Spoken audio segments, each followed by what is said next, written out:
Good evening, good Friday evening to you. Good evening, Uncle Brat. It's good to see you. Clark Whitten, Christopher Sims, unregistered Hypercam 2. How is everyone? It's good to see you. Sammy 3D.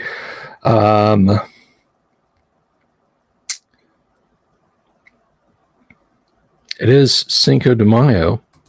Anyway, it's good to see you. It's good to be seen by you. I am Bill Sylvie, a.k.a. the Dungeon Delver, coming at you live on a Friday evening like nobody else does, right? Okay, you can go to other channels and you can get bits and pieces and you can get 20-minute rants and bants throughout the day. And, maybe there's other channels that do live streams every once in a blue moon. Guys, I'm bringing it to you 5 nights a week of classic tabletop RPGs, RPG news, interviews, all kinds of fun stuff. This is all about me. I have a strong contingent of Canadian fans, CB72. There's a lot of you guys up in the Great White North. Take off, you hosers. No, come back around. Don't take off. But anyhow, I hope everybody's doing good. Sammy 3D says, Dark Tower and Gamma World like from the 1970s when I started gaming. Yes, that is, because that's what we do around here. It's never not 1979. We got your Dungeon Master's Guide. We got your Player's Handbook. We got your Monster Manual. We got your Against the Giants. We got your Keep on the Borderlands. We got your Tomb of Horrors. We got your Gamma World. Someday we might have some Metamorphosis Alpha. But brothers and sisters, do you need anything else? No! You do not. You do not. So anyway, just before I kicked off this evening, I was out kind of trying to straighten up out in the workshop area there. Let me ask you guys something. Does it all have a nice wood grain finish? Yes, it does. Hypercam, look at the wood grain. Look at the wood grain here. It's funny because Doomsword and I were talking about wood paneling. When we first moved to Florida, I for just a brief period of time, we bunked at my cousin's house, and his mom, my aunt, the late 1970s and very early 1980s, Spanish colonial was big. You guys remember Spanish colonial growing up? You know what I'm talking about, right? Yeah, the little tin knight in armor and the shield with the fake sword and flail behind it with some faux Spanish coat of arms on it. Black leather button furniture. My aunt went all in for Spanish colonial in their den, and yeah, that thing was wood paneled. Okay, it was wood paneled. So yeah, we got the wood grain finish around here, but I'm not doing paneling on the walls. You're just gonna have to go with what you get on the bookshelves and just roll from there. Hello, Miss Bell Games. It's good to see you. But anyway, before the show started, I was out in the garage. I was setting up the new printer. I'm excited about that. I'm looking forward to I'm looking forward to printing big things and printing lots of things at once because I got a really, really incredible deal on a resin printer. Let me ask you something. Would you guys like a video? Not now, not tonight. I'm not going to grab the camera and run around the studio like a mad person.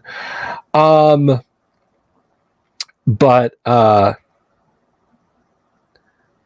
would you guys like just a short video on my praxis when it comes to 3D printing? Let me know. Let me know if you'd like that. I want to get the filament printer working again. I want to kick it into high gear with the resin printers, plural printers. Yes, I have 3 of them now. I have 2 small ones that print on a print surface like that, and then I just got this brand new one that prints on a print surface like that. So if you guys would like a video kind of talking about that process, you'd like to see out in the workshop out there, let me know. I'll do that for you guys. I will absolutely do that for you guys. CB says he would. There's one. Because guys, it's fascinating. It's interesting, and as long, let's see, 2, 3. Okay, so 3 of you guys. As long as you have a well-ventilated space in your house to resin print, guys, you can knock out minis like that. It just takes patience and a little bit of skill. So some folks would like to see a video about that. So yeah, I can definitely do it. Now, obviously, I'm not sponsored or anything, so all I can do, all I can really do is show you the gear I have and what works best for me. You know, we can do an overview, or kind of talk about the science of it and my praxis, and then just kind of work down to talking about hardware specifics. Uncle Brat's only interested in getting his own 17 by 11 laser printer. That is very cool, because if you get it, they call it a large format printer. And once upon a time, this is before I was even doing videos, I actually started to save my pennies up to get a large format laser printer. One of the reasons I didn't was, at the time, and I'm talking around the turn of the century, like 2002, 2003, and this would have been for making zines, like my own print press publication.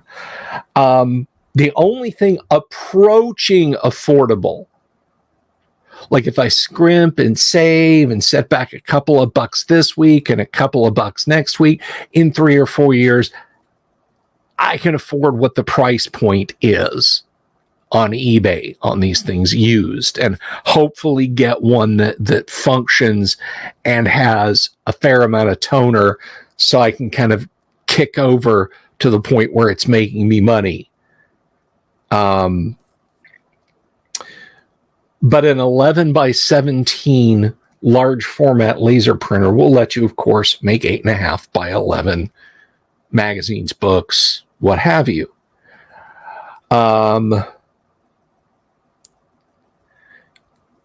So I looked at one of those, and those were, for me at that time, they were prohibitively expensive for something used, again, off of eBay. You know, small business shuts down, company decides they want something more, et cetera, et cetera, et cetera.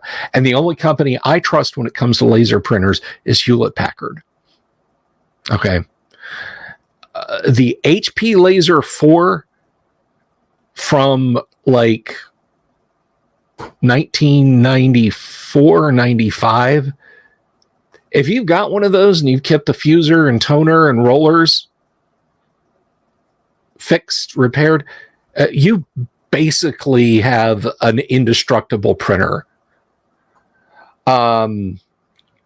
So I looked at large format printers to do my own zine and module publication, but it was always so cost prohibitive. And another thing was the space. Let's just say somebody said, well, here, I have one, you can have it. I mean, they're huge. They are huge, and they get warm, and they use a lot of power. So for me, it was never an option, unfortunately. But I got the 3D printing going on now, and I'm digging that. So yeah, if you guys want a little video on 3D printing and the 3D printing process around here, I'll be more than happy to share that with you. Tonight, we're going to get into Dark Tower here in just a few minutes. At 9 o'clock, we are going to play some Gamma World, not a huge amount of Gamma World, as 2 of our 4 players are out, you know, and you never want to run, you never want to try and run the full bore adventure for a small number of players, because what'll happen is you'll wind up leaving a large chunk of the group in the dirt, or you'll end up, it's like, okay, well, a death machine rises up from the dirt and rubble. Well, dang it. And if you know Gamma World, you know what a death machine is. It's basically the equivalent of a Type 6 demon or a huge ancient red dragon or something like that in AD&D. Lexmark is okay. I would trust Lexmark for a small office view, for small office work or home office. I mean, if you're talking about like, no, we need physical copies of stuff, and we need a lot of physical copies of stuff, the HP. It may have changed in the ensuing years, but that Trabant engine block sized HP LaserJet 4, it just works. So yeah, we'll get into some Gamma World here in a little bit, and like I said, we'll do some Dark Tower here shortly. If you're just stopping by, please consider clicking that bell icon and that subscription button. Well, you'd have to click the subscription button first. I don't think it lets you get notifications without being subscribed. But please click that subscription button and the bell icon for notifications. And of course, lest I forget, tonight's live stream is brought to you by our friends at Hellebarde Games. Hellebarde makes the kind of adventures that they would like to play, whether it's for Castles and Crusades 5th edition or the OSR. Old School is in play at the table with Hellebarde Games, and you can find them on Drive-Thru RPG or at their own website, hellebardegames.com, where right now they are having a clearance sale on all of their in-print 5th edition D&D modules. Whether it's a swamp full of mystery and terrible lizard men, or a caravan trail dotted with adventure locales, there's probably something in there you could use and, quite frankly, easily convert back, because what I say, Old School's in play at the table with Hellebarde. So use the discount code 5EOOP at checkout on their website when buying a physical copy of a 5E product and get 50% off. That's buy one, get one, guys. Those are the kind of discounts we keep our eyes out for every weekend when we go to the supermarket. Imagine a D&D supermarket, and it's called Hellebarde, and they're having a BOGO sale on all these great modules. So check them out. You do got to order some of the Hellebarde stuff, Death Angel. Have I played Maze Rats? I have not played Maze Rats.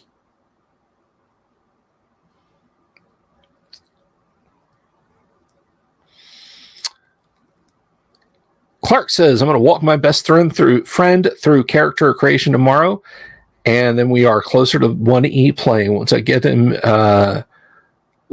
him in the know, we can get others in. That Clark, thumbs up, buddy. Shout out to Clark. That's very cool. I'm happy for you, my friend. So anyway,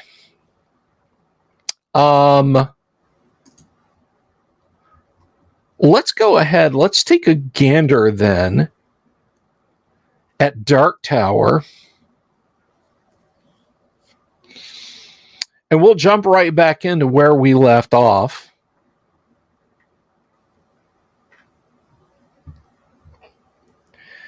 So let me see here. Present. Share screen. Share screen. Share screen. Share screen. Had to stream. There we go. So we've been going through the lower levels. We dealt with Half-Wrong Hell Eyes and his minions. Hopefully we rescued them. But we've gotten to this point. Cryptic inscriptions.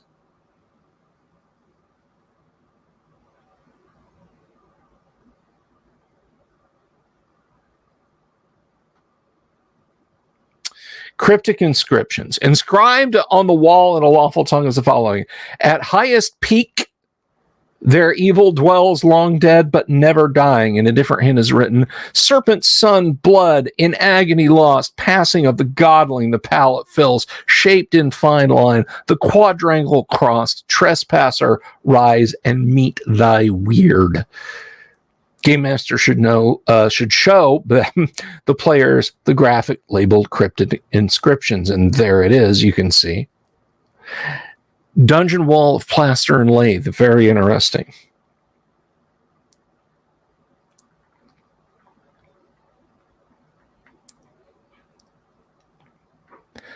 Three snacks for later. This is 322B.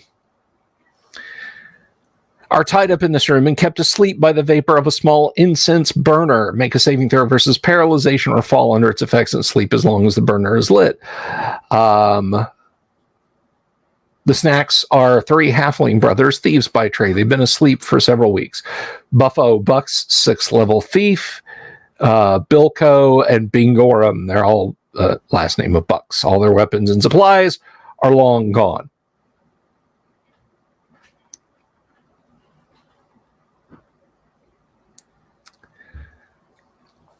And then we get to various piles of human bones and rotted foodstuffs in the next room.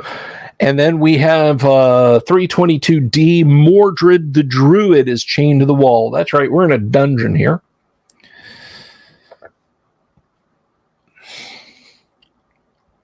Mordred's a 5th level druid. He's neutral, 26 hit points, etc., etc., etc. He was once a full druid, but was somehow duped and captured by militia. He is attended by Boltitude, a black bear, and Wisefoot, an old gray wolf. Mordred knows nothing of the dungeon where he is. However, the animals have been skulking around and know the location of 60% of the creatures or rooms described to them. An owl bear lair. 2 very ornery owl bears, a mated pair, are in their lair right here. They're guardians for Half-Wrong's room complex. And, of course, they have some eggs, because you gotta, right?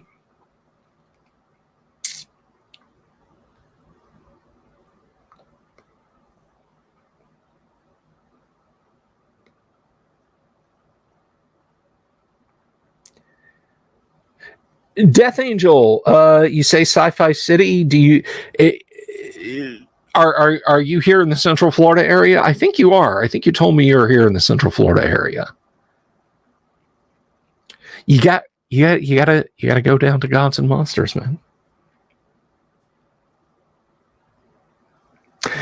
These are not my missing owl bears. And then we have a white spot in the corner with a shaft that leads to level 4. Shut your mouth. Just talking about shaft. And we have a whole bunch of blank space. And then we're down to level 4.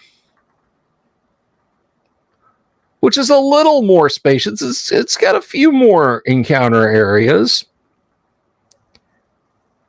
So let's slide on down to level 4.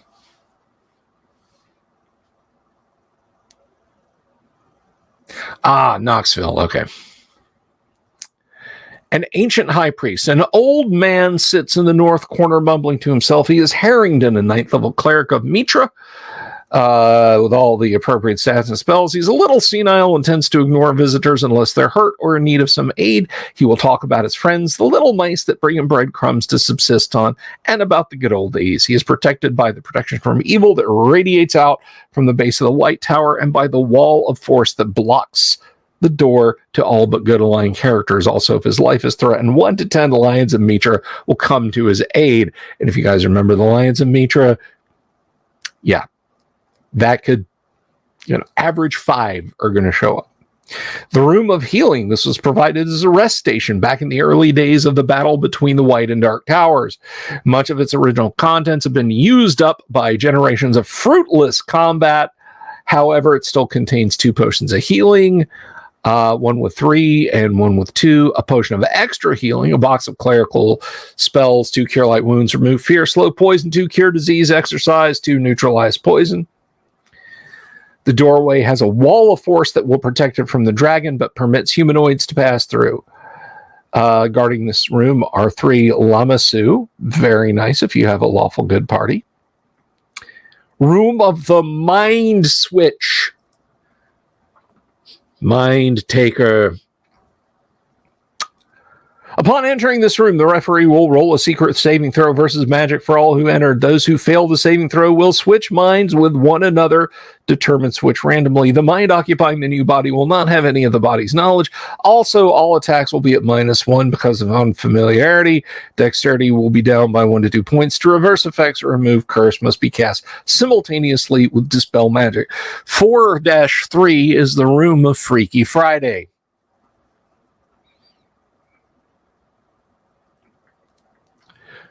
Red Dragon's Treasure Vault. Diminution, oil of etherealness, poison, polymorph self, potion of animal control, magic user scroll, flame arrow, raries, mnemonic enhancer, stoned flesh, 48,000 SP, 44,000 EP, 20,000 gold pieces. Argon the Conflagrator, ancient red dragon.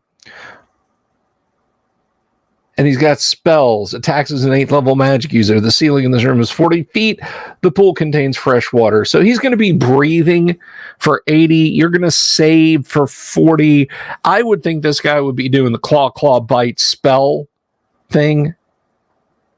Because honestly, DMs, if you have him breathe on a party, they're going to die.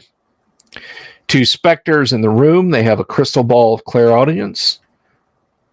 Room of the Sword Kill. This room will destroy the intelligence of magic swords. Fascinating.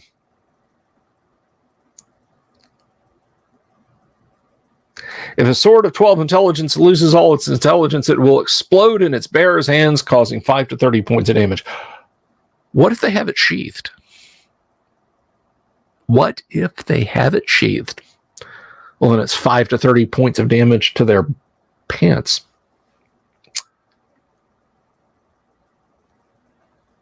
The sword bearer will take physical damage equal to the sword intelligence points lost. If the sword is telepathic, damage will be doubled. When the sword has lost intelligence, randomly determine what abilities are left that will function at the new level. Yow. All right, so we have rust monsters, 10 zombies, formerly a chapel of Mitra. The statue of the god has been desecrated, and it is hard to distinguish what it originally depicted. The bones of a long-dead gold dragon lie in a pile near the altar. The room smells as if much flesh had once rotted away here. The walls are scorched and blasted, and several of the bones are charred. A gray ooze is in the northwest corner. Standing in the doorway to room 411 are 2 crudely carved statues of men. The door is blocked by a wall of fire. Magic Mouth will speak. To pass, one of you must fight and win. When a champion is chosen, he will find himself in an arena facing one of the stone men. They've turned to flesh, yada yada. If they win, they find themselves in room 411. The statues in the wall of fire will disappear until all pass by. If the champion loses, another must be chosen. Small chapel of the god Mitra. Around the neck is an amulet of true sight, per the clerical spell, which will function 3 times. The statue is of solid gold weight, 10,000 gold, value 20,000 gold. On the walls are various pictures of holy men performing acts of healing and blessing. On the south wall is a map showing the location of the room of healing, room 4-2. Staying in this room for at least one turn will act as a remove curse spell. (412) was once the garden of the monastery. There are various cells housing the holy brothers. In this case, it's cell like small sleeping room. It's not cell like we lock the door and you're trapped. Now is the lair of the troll's pet Hyenodons, 6 giant hyenas. Guardian beast. This is one of Half-Rung Hell-Eye's guardian beasties. 6-headed hydra named Hex. The door into room 14 is wizard locked. There's Half-Rung's laboratory. He's got some potions. Potion of Red Dragon Control, very handy.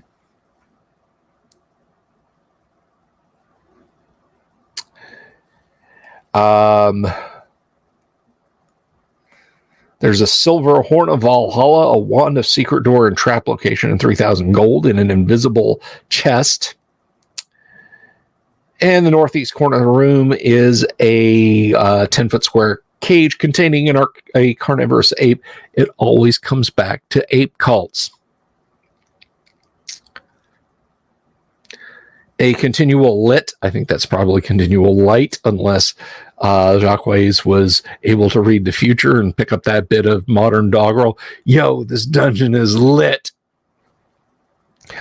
The shelves are stocked with enough rich food for 4 weeks for 15 persons, or 2 weeks for 30, or 1 week for 45. The doors into A and C are wizard locked. C is Half-Rung study, rather ornate bed set along the north wall, bookshelves cover the west wall. In the center of the room is a desk and chair with candlestick topped by a glowing stone, continual light on the stone. Invisible in a drawer of the desk is a small chest version of Liamin's secret chest. In a large ethereal chest, Half-Rung's magic books. On various bookshelves are tomes about magic, religion, and history. Disguised as books about a particularly boring period of history are a tome of leadership and influence and a manual of stealthy pilfering. Why he hasn't used the tome of leadership and influence, I don't know. The drawers to the desk have fire trap on them, and one drawer has a pair of permanently invisible daggers in it. The door to the corridor is wizard locked. Greetings, Catfish Noodler. Welcome.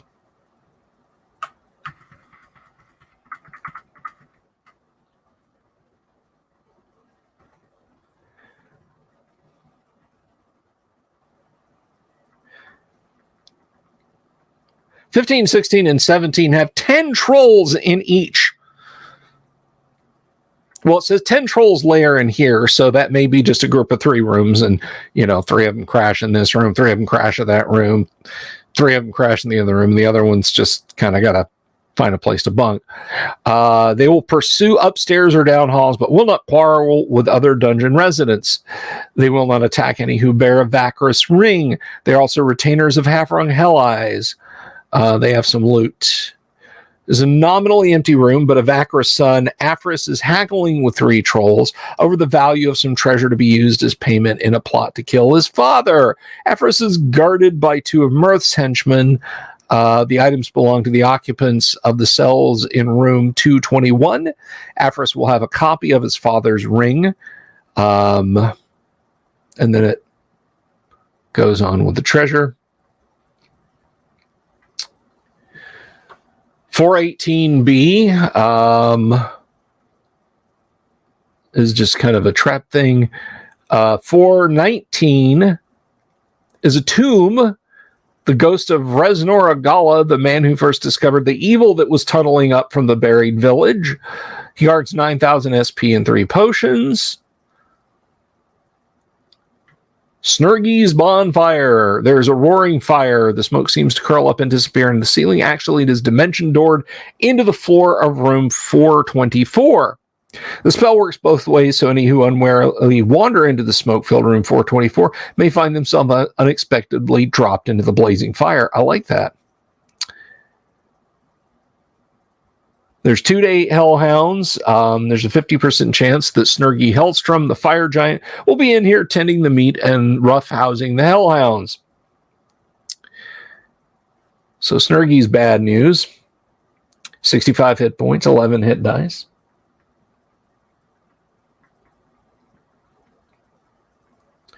There's his sleeping area with a pile of rocks. And he has some treasure. A noisy entrance, the floor covered with straw. The large doors will creak ponderously when open unless silenced and will warn occupants of room 20. Directly under the number 22 is a 10-foot square pit trap, 20 feet deep with spikes at the bottom. Total damage 4 to 24. Trap will open on a d6 roll of 1 for 1 person, 1 to 2 for 2, 1 to 3 for 3 to 5, and 1 to 4 for 6 plus. Now that kind of harkens back a little bit to OD&D days, because back during the days of original D&D, it was not given that a pit trap would open if you stepped on it.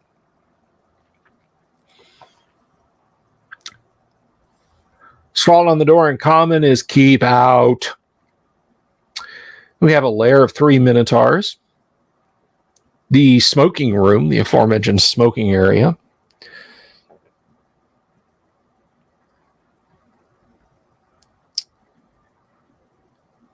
Come on. 4 wraiths. It's never a good thing. 4 wraiths are in room 425.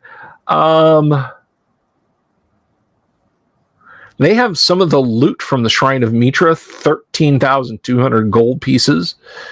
A mithril and electrum spear of 660 gold pieces. I think that's probably supposed to be a gold cat figurine, not a gold eat figurine. Don't eat the figurine, guys.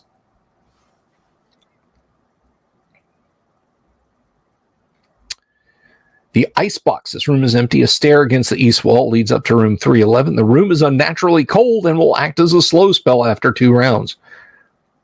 I think it's up to the DM to put some brown mold in there, keeping it cold.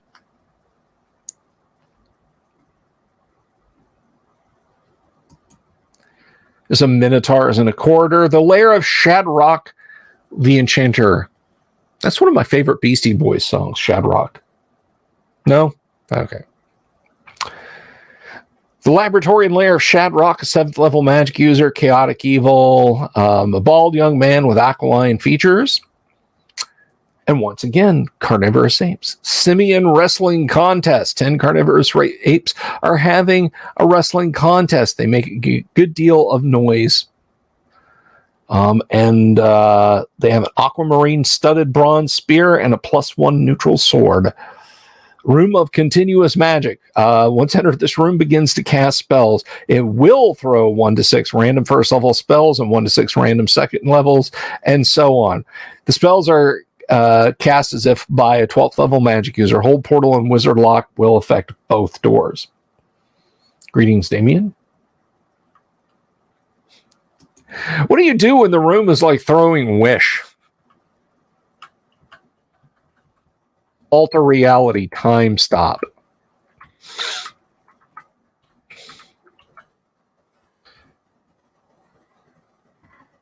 Come on. The White Tower of Mitra. Rooms in the White Tower are not lit unless humanoid occupied and are specified, and then it will usually be by torch or fireplace. We have wandering monsters, 3 to 30 gnome fighters, a clay golem, 1 to 3 lamassu, and 4 invading trolls.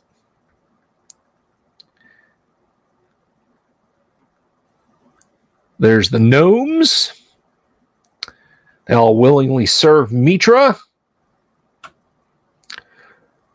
A clay golem. Various holy symbols are scratched on the walls or in colored chalk. The walls are of white marble and the floor intricately laid white and green marble. 6 glass globes charged with continual light illuminate the room as they hang on the ceiling. An odor of hot, nourishing food pervades the air. We have the mess hall. with various ornate, common, and even crudely constructed tables and chairs. An odor of hot food can be strongly detected. Behind the drapes is a little kitchen area containing several large kettles and with a simmering stew in them and several piles of freshly baked bread. I'm getting hungry. You guys getting hungry?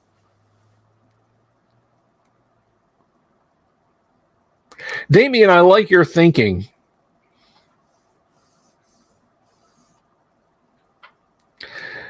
Orbital Air, I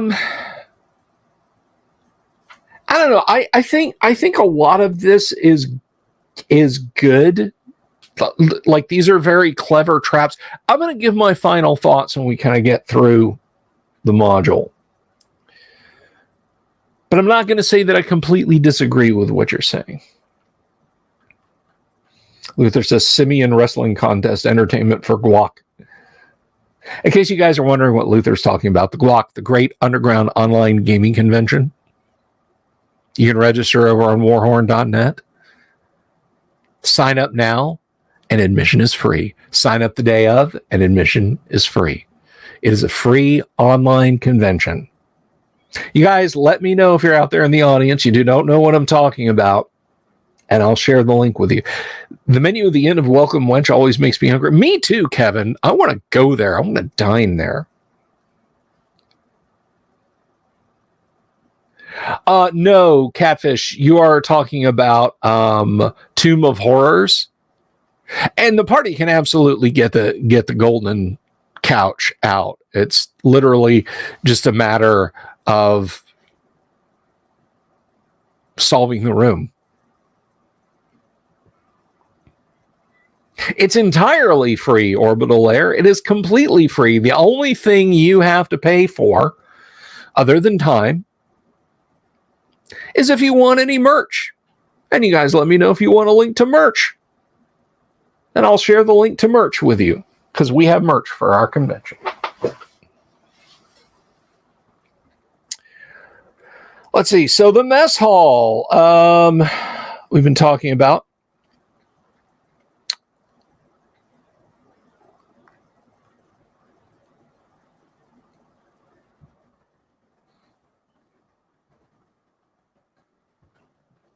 Dome Guard Post Chapel Vestal, guarded by 3 Lamassu.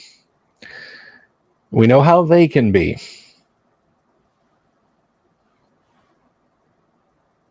I'm sorry, my wife's cat is expectantly standing on her back legs with her paws on my knee, like, come here. It's my wife's cat. She has a chair. It's right here next to me.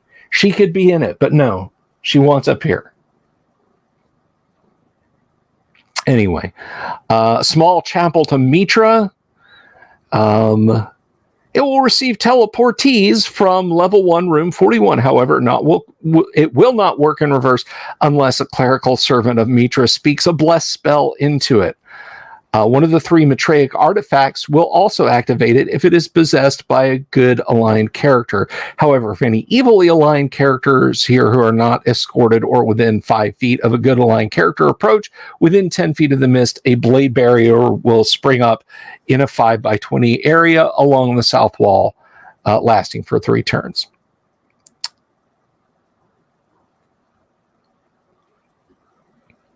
I have a dog, Death Angel. She thinks she's a dog. So the story,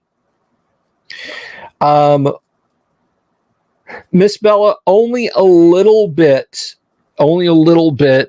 of the convention event will be streamed online.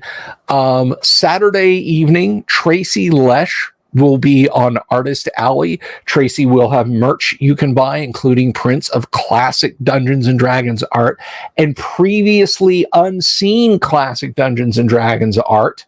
That's right. Stuff that DSR didn't use, and he has still. Mugs, coffee cups, lots of cool stuff. I will be streaming that online. Individual games, I will not be streaming online.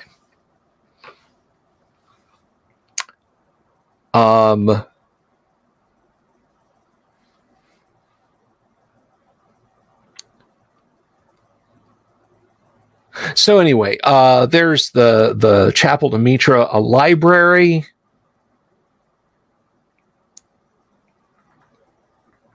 A stuffed woolly mammoth.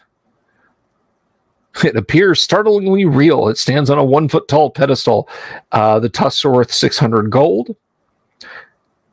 Anybody here a fan of Bob's Burgers? If you are, you immediately get where I'm going with that. If you're not, there's a bit with a stuffed woolly mammoth called Wheelie Mammoth because he has roller skate feet.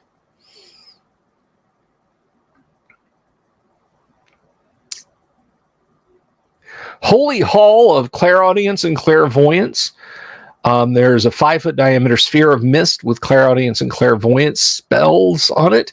It will work 1 to 4 times before recharging. The sphere will allow the viewers to see in 1 to 4 rooms in the dungeon or White Tower, but not in the Tower of Sit. Or follow one living creature for 3 turns. There's a 30% chance the sphere will show a past occurrence in any room or of any creature requested. It is currently blank and featureless. A light spell cast upon it or the light of a light spell falling on it will activate the sphere. We have some gnomes, modified mud. I use that to sculpt terrain sometimes.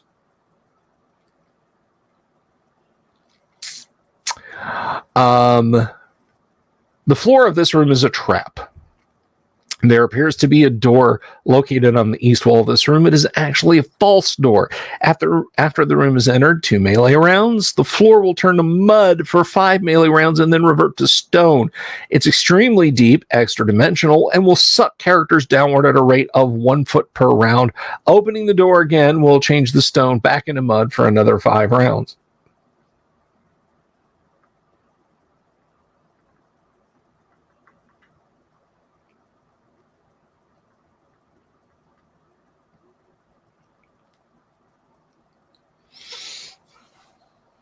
And then we have, whoa, I scrolled past something.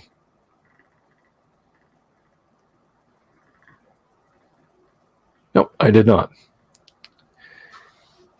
D13 is Randrum's Shrine, chapel devoted to Randrum, who was a high priest of the tower when the catastrophe took place. The walls have curtains. And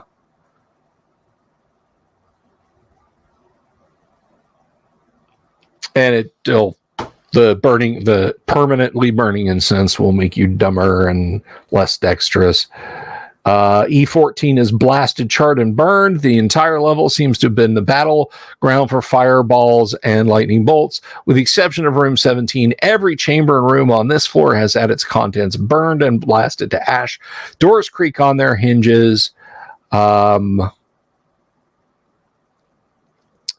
And charred paint and plaster peel off the walls. On the south wall of this room is a plaque honoring the servants of good who gave their lives on the spot. A pair of ever-burning torches flank the plaque, and 4 gnome fighters will stand here at all times.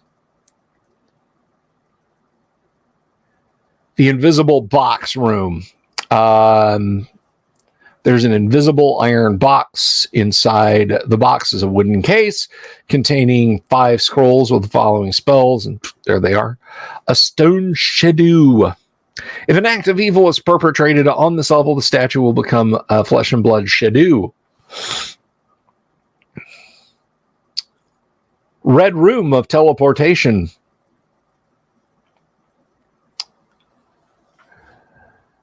This bare stone chamber will teleport persons entering into it to room F20 of the White Tower. The dotted lines represent illusionary walls. The room is illuminated in red light. If the light is dispelled, red writing will be visible on the north wall, showing a map of level H in Set's Tower. E18 is burned, blasted, and charred. E19 is an iron box that contains a stone tablet. The names of the glyphs of warning that guard the various doorways and tower portals in the Tower of Sit. Speaking the name of the glyph will allow passage past that particular point without firing off the symbol.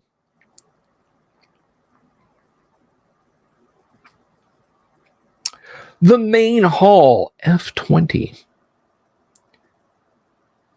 John Stuart Keller, greetings, how are you? Hello, Dungeon Minister.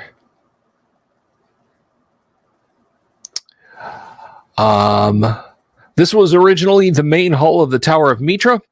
3 statues, approximately 20 feet tall, are located at the northeast and west compass points. The east and west statues are actually statues. However, the north statue is in reality the storm giant Vishar with an illusion cast over him, so he appears as a statue. He's a member of a religious order of storm giants who willingly served for a time in the holy shrines of men. He has been here since before the Holocaust. If the doors to the shrine are entered, he will wait until he can determine the nature of the intruders before he acts. If Vishar adds the gem that he has in his belt buckle to the pattern in the center of the floor, it will teleport persons to room E17. The west statue is a paladin in plate mail. The east is of a beautiful maiden. She is apparently the one who appears when the heart of law is touched. If a character is lawful good, he or she may have a 20% chance of performing the equivalent of a commune spell if cast by a 10th level cleric. A follower of Mitra will have a 40% chance of communing. This applies to any character, not just clerics. It may be performed successfully by only one character per day. The doors to the shrine from the 4th level are wizard locked as if by a 20th level wizard and bear 10 glyphs of warding paralyzation as if cast by a 12th level cleric. The room itself is constructed of ornate white marble, delicately worked with many lawful good creatures portrayed in the decorations.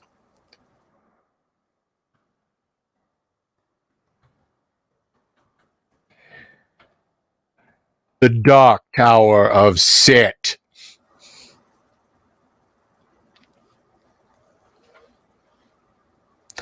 The Dark Tower is constructed of coarse, dense black stone, cunningly set as to require no mortar.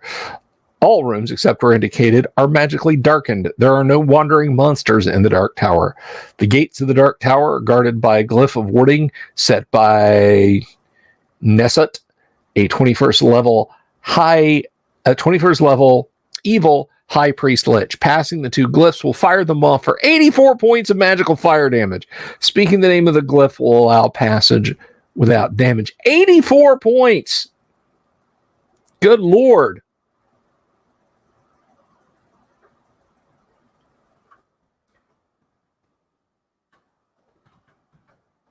All of the statue. The room is draped in nauseating green curtains from floor to ceiling because it was apparently decorated in the 1970s. The floor is tiled with highly polished black marble. At the south end of the hall is a 13-foot tall black stone statue of Sit, carved out of solid basalt and inlaid with thousands of glittering obsidian scales.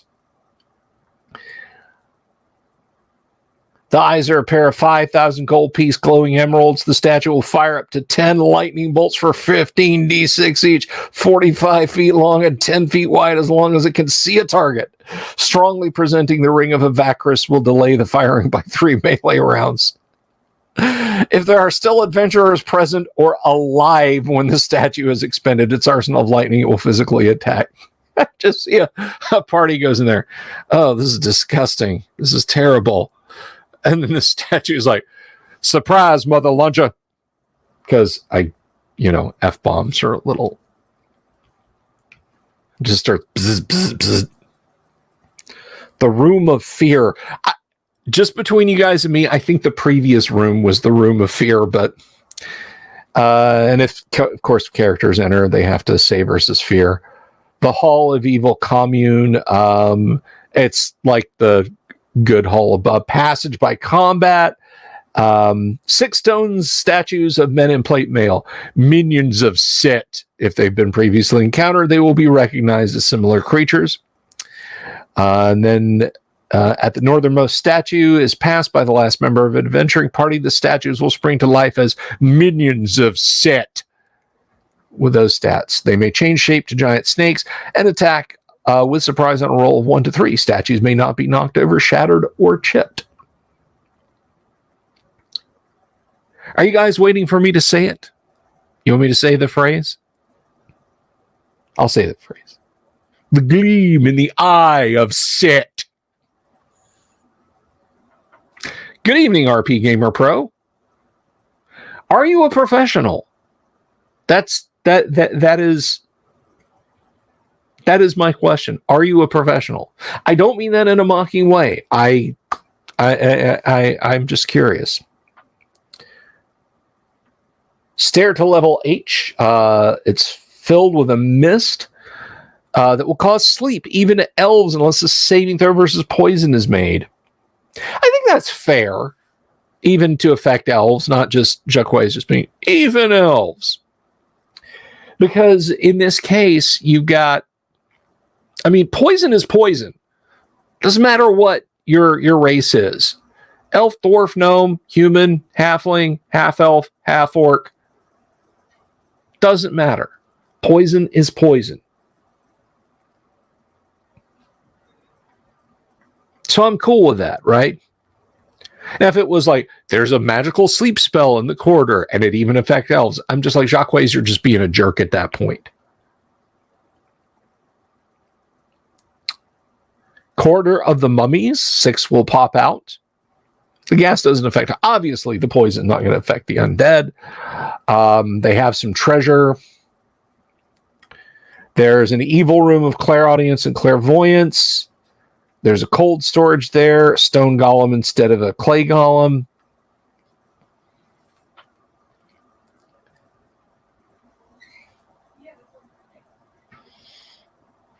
What if they're just elvish in person?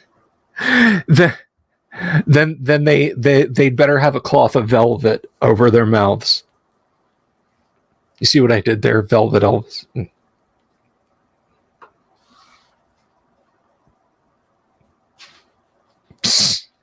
Death Angels, I'm not touching that one, buddy. I am not touching that one. The Gibbering Chamber, that's kind of what I used to call this live stream. The Gibbering Chamber is an empty room that contains only a few moldering corpses and rotting wall hangings. A few seconds after this room, characters will hear an insane, quiet gibbering that alternates with a sobbing and quiet, broken, sorrowful laughter. Out of the corner of their eyes, they will think they see a short, shambling, dark shape, but they will never be able to look directly at it. And that's it. If you thought there was a gibbering mouther here, you're wrong. It's just a creepy room.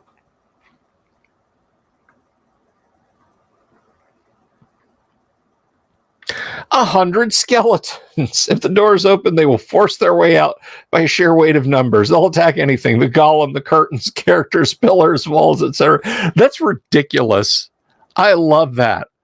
Just cast fly on every member of the party and open the doors and let 100 skeletons just walk around, just getting smashed and knocked to pieces. Insidious crossbow trap. It's one of my favorite kung fu movies. So it sets off 40 heavy crossbows that will throw bolts down the hall as if fired by a 4th level fighter, causing 2 to 5 points each. That's for math and potentially 200 points of damage. Safe areas are below 2 feet from the floor and 1 foot out from the walls. Front ranks will take 3 to 6 bolts. Second ranks will take 1 to 6. Third, 1 to 4, and thereafter 1 to 2. The trap will fire on a 1 to 4 for each round spent in the hall. The really nasty part is that the entire trap is invisible. Room of Ash. It's been burned.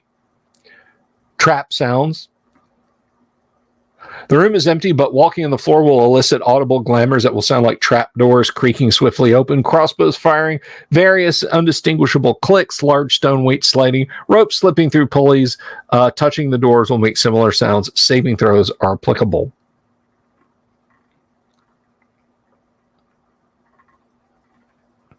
Come on. You can do it.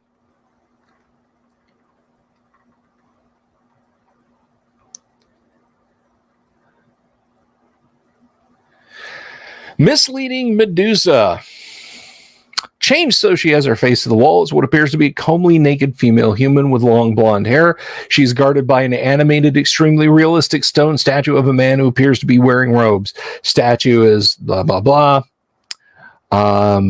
If the woman is turned around, it will become immediately and horribly obvious that the hair was an illusion and the woman's a Medusa. The chains will then fall away. In a pouch on the statue's belt is a scroll with stoned flesh spells. Doesn't say how many.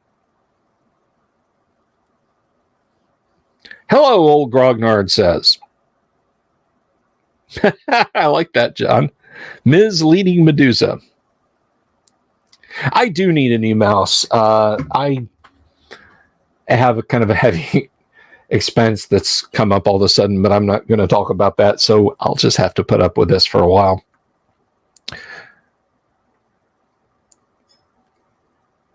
A cold wind will spring out of this room and douse all torches and most lanterns. It will then feel like cold tendrils are lapping around the body of anyone in the room. It is really a viscous gas that will begin to eat away at armor. Each melee round, it will rot and soften armor at a rate of 1 armor class of protection. Its effects will be noticed at first when after 1 melee round, non-magical shields and non-magic leather and padded armor fall to rot and debris on the floor. It will take an additional round after the process starts for magic armor to be affected. When any armor reaches the equivalent of AC 10, it will fall into rust or debris.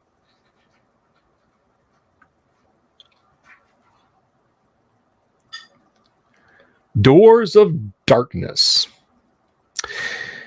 In the north wall, the landing at the top of the stairs are a pair of doors that appear to be made of some transparent, colorless material.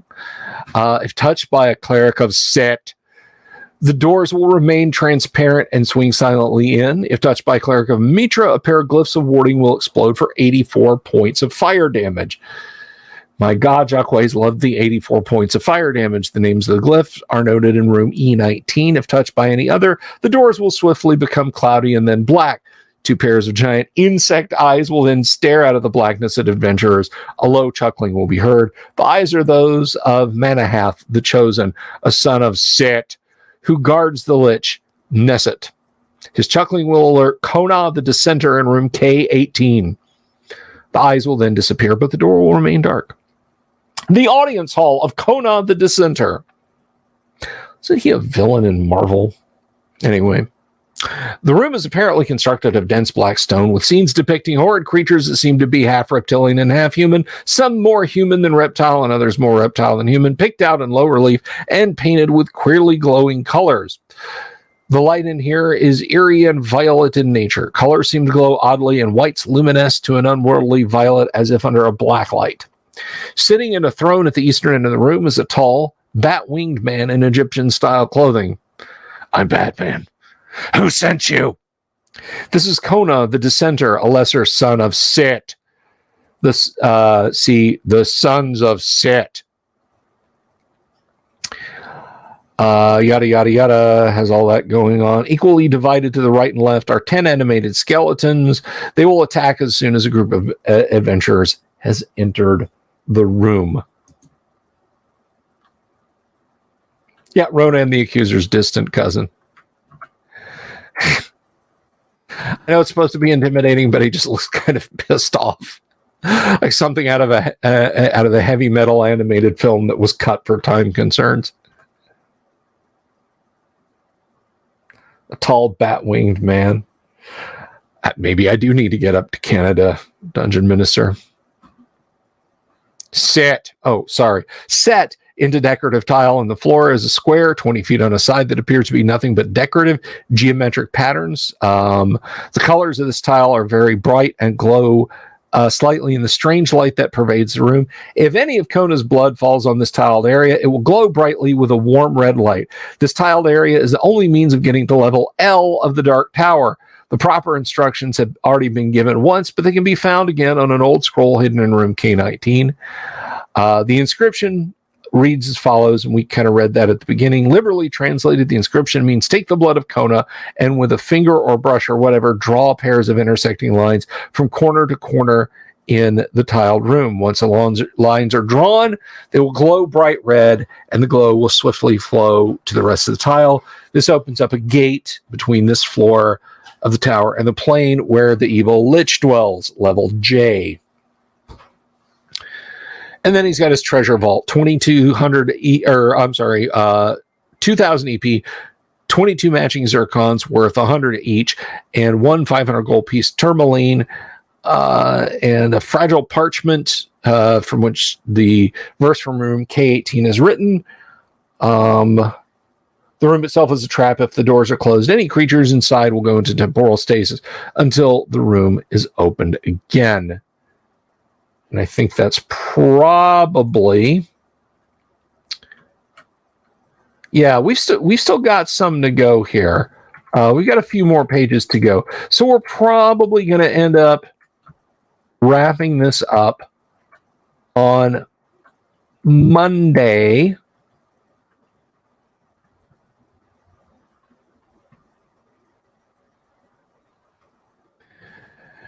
So, speaking of next week, let's go ahead and remove this. Speaking of next week,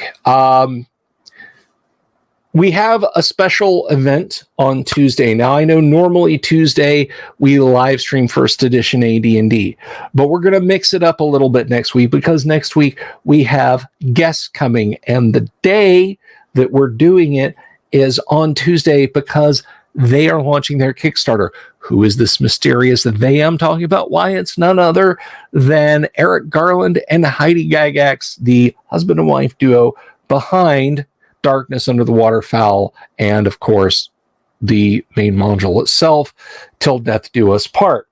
Heidi and Eric are fun people. They're awesome in it. If you're like, hey, Gygax, is she related? Yes.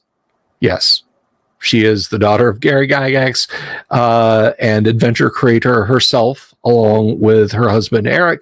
And they are going to be joining us as their Kickstarter kicks off, and they're going to talk about it and all of its fun, all the fun stuff you can get. So the Kickstarter will start, and you guys can check that out if you want. And we'll talk to Heidi and Eric about the fun they had at GaryCon and how their last Kickstarter went and all that and so on and etc. Vince says, I can't mix up the dates. You set your week by Friday and Tuesday games, you won't be able to function. Well, I tell you what, Vince, if my group can reconvene on Thursday, would you agree to Thursday game? It's not a common name.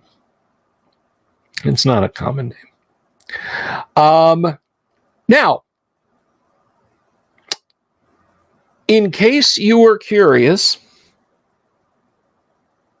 about guests, maybe you're just stopping by for the first time. Maybe you don't know. Maybe you're not aware for whatever reason. You haven't been paying attention. But maybe you're not aware. We have a very special guest coming by on the 18th. That's a little ways away. That's not too far off. That's less than 2 weeks, less than a fortnight. It's 13 days. On May the 18th, the one and only Errol Otis will be on this show. No, I didn't stutter. No, that's not ERROL OTIS. This is the man himself. Errol Otis will be on the show. Normally, the shows are at 8 o'clock, but to accommodate Errol, we'll be starting at 7 o'clock, Thursday, May the 18th. Errol Otis will be here. You don't want to miss it.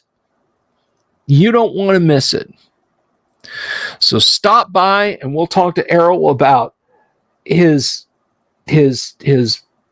storied career at TSR and before and after stuff he's got going on now, all the projects he's got. You don't want to miss this, guys. So that's May the 8th. So next Tuesday, we got Heidi and Eric. The following Thursday, we've got Errol Otis. See, I do this for you guys. I go out, I pound the pavement. You know? I got my my London Fog overcoat and my snap brim fedora with a little press thing in it. A toothpick shoved in my mouth.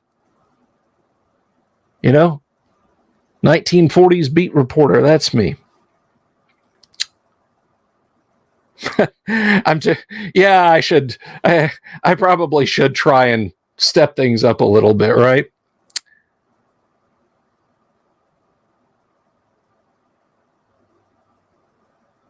Oh, thank you. Thank you very much. And you didn't have to do that, dude. You didn't have to change your handle. But anyhow, so don't miss that. I mean, the show will forever be up, right? You'll be able to watch it. Like all my live streams stay up, even when they're not great ones. I leave them up. Same for all my news reports. Even when my videos are not great, they stay up. But to be there, right? To be there and be able to say, I've got to ask him about his inspiration for the cover to base, and put it in there. And then I'll get your question. And I'll put your question. And I'll say, Errol, we've got some questions. Orbital Air wants to know, what's the best type of pencil to use for pencil art? Dungeon Minister would like to know how long it took you to paint the cover for basic. And so on, and etc. And to watch that the next day, later that night, it's just not the same, How many times have you ever listened to a favorite concert album and go, man, what was it like to have been there that night? That day. Imagine being in the audience for the Stones or Zeppelin or something like that, right? So don't miss it. Don't miss that live stream. Don't miss any of my live streams. And again, if you're not subscribed, please do consider clicking the subscribe button and click the bell icon for notifications. And if you want to support us on Patreon or Subscribestar, that's right down there. The crab's been pointing to it all night and doing a darn good job. I like our crab.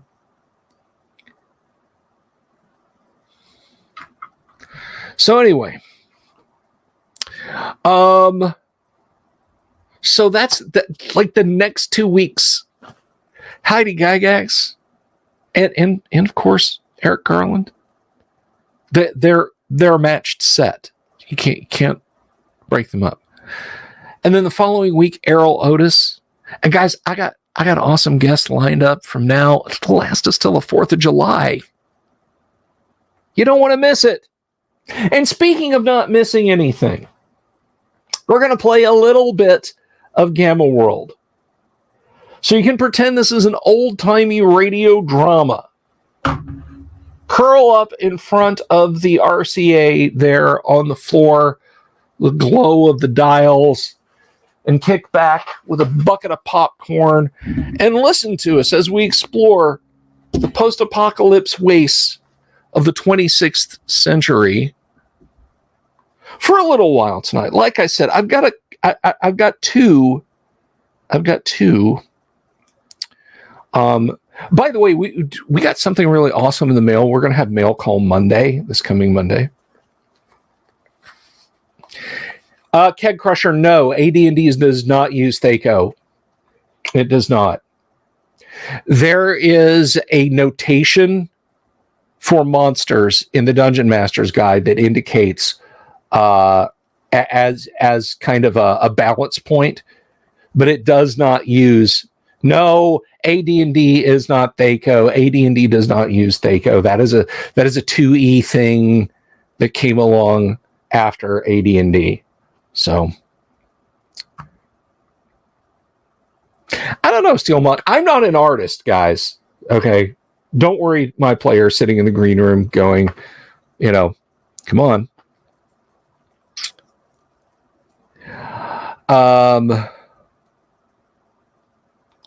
But anyway, yeah, so you guys talking about pencils and stuff, I just kind of threw that out there. You guys will have to ask Errol about art supplies. I'm like, nice D&D man, make pretty pictures, I don't know. All right, so let us welcome our shorter crew for a shorter game tonight and say hello to the one and only Numbers Rab, as played by Doomsword Deathmaster. What's up, gentlemen And ladies?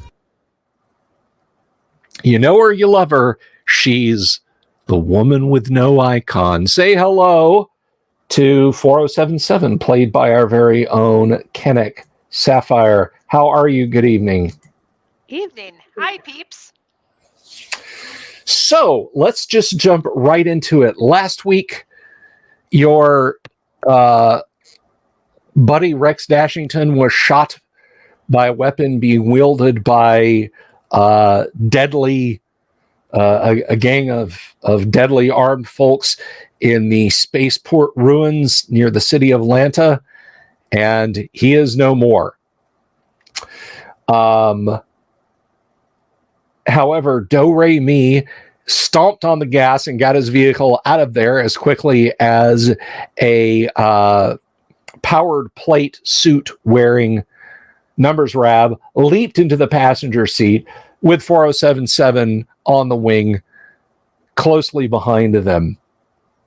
4077 eventually caught up, and as you were starting to get a little bit tired, it is later in the afternoon, and you do have photosynthetic skin. You have chosen to ride, at least at this point. If you want to take back to wing, that's entirely up to you. I'm staying in the car. Okay. Okay. I've got my needler out, and it's like cracked in the window just in case. But yeah, I'm in the car.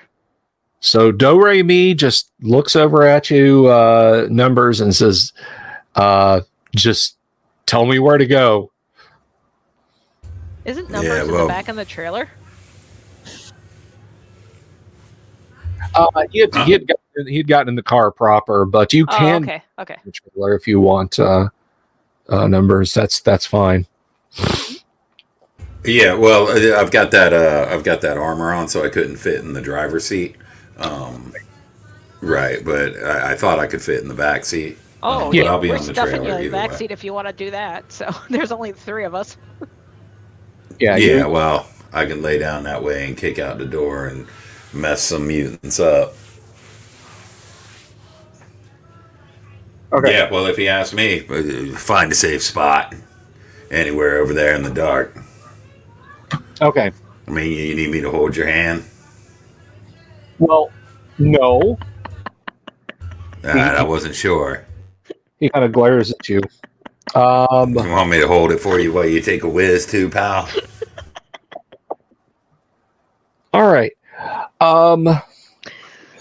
So you drive on for another couple of kilometers. He's looking for a place that isn't out in the open, and he finally finds an overhang of ancient road that's broken off and pulls into the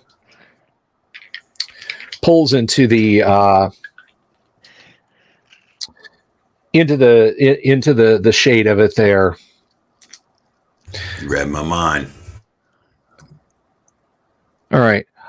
I'm going to do something real quick here, guys. We actually, Clark Whitten was asking about the convention, so I'm going to share that link real quick. Oh, yeah, completely understand. Awesome. Actually, both Jum and I are there as well as Bill. All right, Clark, if you look there, there's the link. You can jump off from there, and then you can get over to the convention Discord. It's linked in the description. I need to edit the description so people can easily find merch. Let me see if I can get the merch link up for you guys too. There's all the Dungeon Minister and buy some Dungeon Minister merch too if you're just going crazy and buying t-shirts and stuff. So there's a couple of links for you. I bought a couple of pieces last year, and I love them. So much so, my kids loved them, and they want the old version and the new version. He did great. I'm trying to decide how many pint glasses I want. But I believe you can still get the. I know you can get the pint glass. I'm not sure about other designs, but I know he still has the pint glass available. So, yeah, he put them back up. Excellent. So if you missed the con last year, you can still get merch from the con last year, which I think is just a darn good idea. But anyway, getting back to the game. So you guys have pulled up under the overpass and muttering to himself, Do-Re-Mi proceeds to make sure that nothing was shaken loose off of the trailer and goes about his business. What are the rest of you guys or what is 4077 doing? Feels a little. Do you just kind of feel logy here in the shade of this overpass? I'm gonna try to get on the edge so I can get a little bit more sun to just get the last rays. Okay. And what about numbers? Yeah, I think I am going to kick that back door open, and try to break the latch so that I can fasten it back easily and jump out of this car, kind of horizontal Duke Boy style in the future. Okay. Yeah, I mean, ancient stuff was durable, but it ain't that durable. So, you're able to, you're basically able to jigger the latch any way you need fit. All right, cool. And I'll get out of the car and have my hand on my vibroblade, being that I have very few shots left in the laser rifle. Okay. Alrighty, so you are in a moderately ruined area, but off to your left, there is plant growth. There's, the ever-present scraggly brown grass. There are a few twisted, gnarled trees, and it's kind of dark under there. It's kind of dark, and you would be under cover there from observation from the air if you were worried about, say, something, looking at you from the sky. All right, I'll pull down my snoopers, my UVIR goggles. Okay. And scan the area. Alrighty. After you scan, if it's clear, you want me to pop up and see if there's anything farther? Whatever you like to do. That's what we depend on, doesn't it? Yep. So once you determine it's clear, I'll go up. Old Grognard asks, what version of Gamma World is this? This is first edition Gamma World, as penned by Gary Jacquet and by Jim Ward, primarily Jim.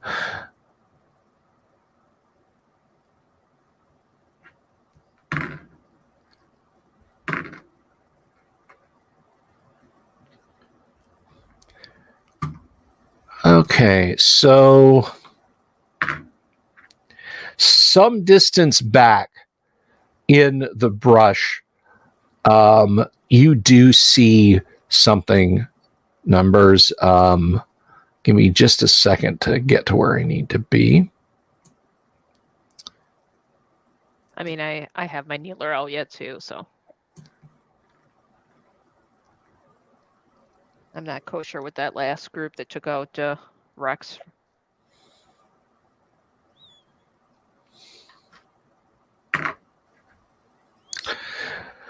They are three, sort of, you kind of adjust the goggles a little bit, and sure enough, you can make out the shape of, there are Arn over there, which are, of course, they're about 1.25 meters or so, mutated insects.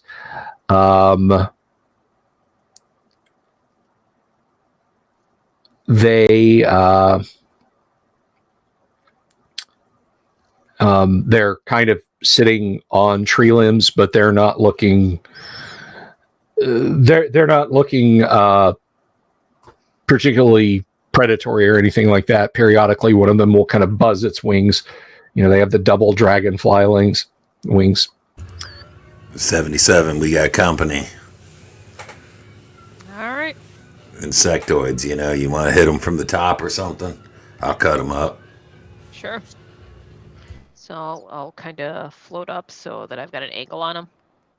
And I kind of look where he's pointed to see if I can pinpoint him. The canopy of trees does not allow you easy access. And as I said, the Arn are just kind of hanging out. Yeah, don't they have something useful in relation to scavenging the actual corpses? I thought they might.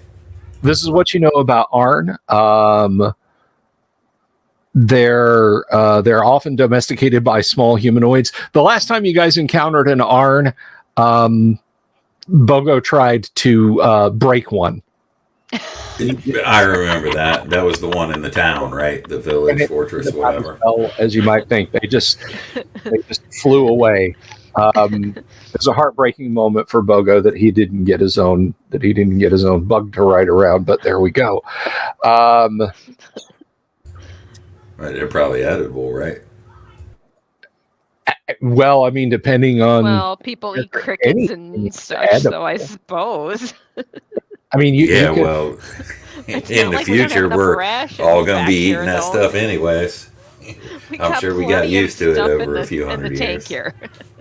Okay, so what do you wish to do? They're about 70 meters away. I'm sorry. I figure I was probably sneaking up a little bit and hoping that 4077 would come back down if, or I'd hear a shot or whatever, Well, I can come back down. We can scare him off, or do you want to try to make a pet or friend? Or which do you want to do? I already got like 5 pets. Dexterous. All right, so You scare are him very off. dexterous numbers, but you are not. I mean, the plastic plate doesn't slow you down, but you're not stealthy. Sure. I basically meant stance. Kind of bent down and hunched down and moving forward a little closely. Slowly or whatever if I needed to intervene, like if she took a shot, basically. If not, I assume she's just coming back. I mean, I can't really take a shot on him because I don't have a clear shot, but odds are you could probably be big and like scare him off if you stomp through. Right, so you came back and told me that, basically. Yeah. I'd fly back down and say, I can't really get through the canopy to see him, but the history with these things, I'm pretty sure they are not going to try to take us on. Yeah, well, let's leave them alone then. Ain't no reason for a combat we can avoid. What do you think? Yeah, I mean, live and let live. So I'm sure they're not going to try to sneak up on us because obviously we're a lot stronger than they are. So. Well, I say die and let die, but Well, if you want to, I mean, you can make your big old noise and that'll scare them off if that's what you want. I'm worried about my soft companions here. They'll probably get killed. Do Remy stays in the car, and I can either be in the car or flying. We're good. If you want to scare them. Otherwise, we can ignore them, and I'm sure they'll wander off, or they might come up like a lost puppy. It's your choice. Yeah, I got no interest in any of that. But if you tell me they ain't going nowhere, or they ain't coming after us, I'm good with that. Yeah, I don't see them coming after us at all. You want to set up camp? Yeah, might as well. All right, so you guys make whatever preparations you need to. Do Re Mi says, in working this ancient vehicle, I found out it has most wondrous things, even though it is apparently something that was called a Sprotz model. I think that's the term, Sprotz. He looks over at a screen inside, touches it with his fingertips. Sports model. sports model. He presses a button and the driver's side seat folds down completely flat. And he says, and I've got a bed. Nice. Don't get too comfortable there. That's where I sit. I need that for my wings. All right. So he will take the last watch. He is bedding down for the night. After enjoying a meal, he's rummaged through one of the foil packets of the Ancient's food that you guys had taken from the hospital before you caused its reactor to melt down, thus denying it for any future scavenging or salvaging. So he's had his meal, and what is 4077 going to do? Which watches is who taking? You can pick yours. I'll take the remaining. Or I'll pick either way. I'll take last watch. I think I'd probably like to get up early and all that stuff anyway. I'll be laying across the hood or on the hood and onto the windshield with my hat tipped over my eyes and my laser rifle in my lap. Okay. Now regarding your armor, it did come with a power cell. The power cell is currently on. You are. I have to see what your armor. Let's see. It was like a full cell, so we're gonna try to track one down, obviously, but. Yeah, it's 50 hours, I think is what you gave me last time if you're looking for duration. Correct. Yeah, that sounds yes, accurate. 50 hours constant use with its power cell, and you are now at 49 hours. All right, so I've got a question for you, if you would. Yes. Can I continue to move around, and what is powering it on do for me that powering it off does not? Well, it lets you move. Okay, so without power, I'm not moving. Without power, you're not moving, but powering the suit on is a no action, so it's literally just a click. Okay, it's on. Right. So that's the type of thing that I'll work towards. Remembering, number one, and making sure that it's off until I need it. If it's that easy to power on. Okay. Yeah. So basically, I'll rest on the hood of the car and with the power suit off. Okay. That's easy enough to do. I'm not sure if either one of you guys are keeping track of your rations, but you might want to go ahead and mark a couple of days off because, I mean, it's you had dinner at Preacher's, and you guys have really not eaten anything, consumed anything since then. So mark a day's worth of rations off. Got it. Thank you. All right.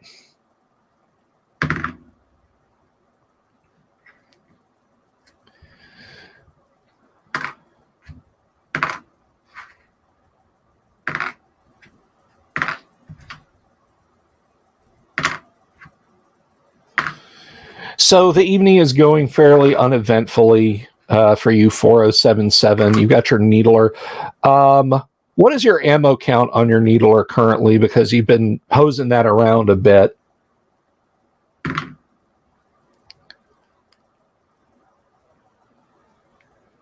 Safi. 4077. Did we lose her? Did we lose me? We didn't lose you. Okay. All right. All right. You back? I should be. Can you hear me? Yeah, we can hear you. We can hear you. I just So stepped to the other room. Yeah. Yeah. I was down to 3 before I need to do a new cartridge.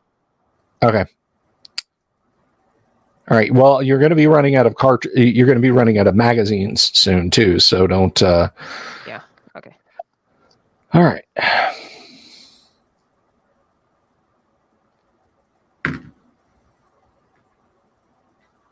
I mean, I've been using the paralysis instead of the poison, so. Right. Well, I mean, a dart's a dart. So. Yeah. I get it. And then I have to go to my crossbow. Yep. Unless you find other weapons. So. Correct. Didn't we get a ton of rations from the hospital? Because wasn't Bogo like filling up Yes, you guys took backpacks with the stuff? So, okay. You guys took a lot of rations, but you do have to keep track of them. Oh, I understand that. Yeah. But there's less of us now, unfortunately.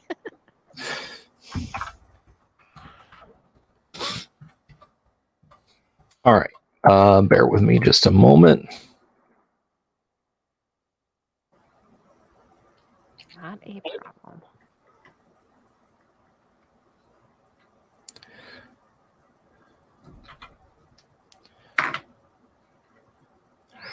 Okay, 4077, on your watch deep in the night, there is some noise coming from the ruins off to the party's right. And as you're, it is really hard for you. You hear the noise and you just kind of slowly turn and look in that direction because it is dark. Okay, I'm gonna wake up Numbers and say, hey, there's something going on, and I'm not at 100% here. Okay.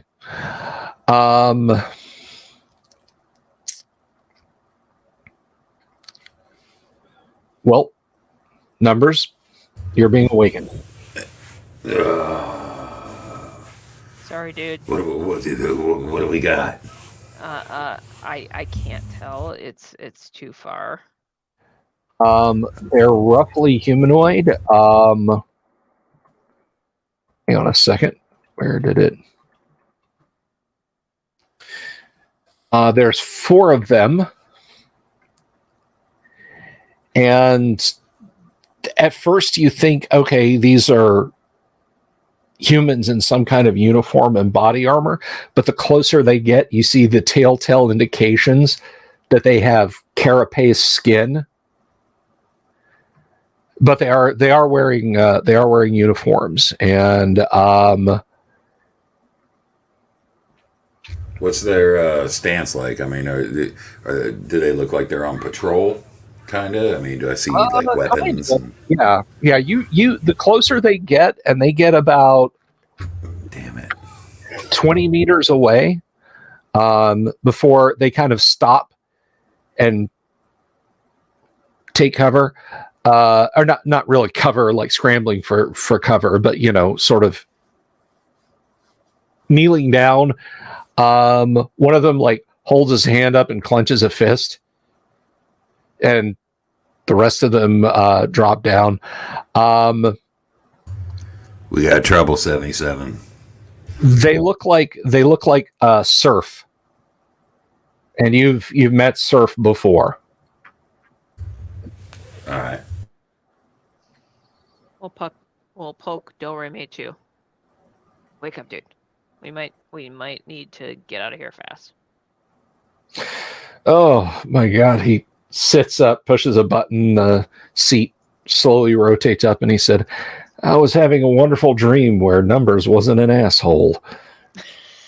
That was definitely a dream. I smashed the windshield after powering on my power armor. 4077 just kind of snorts, but my character just stopped dying. All right.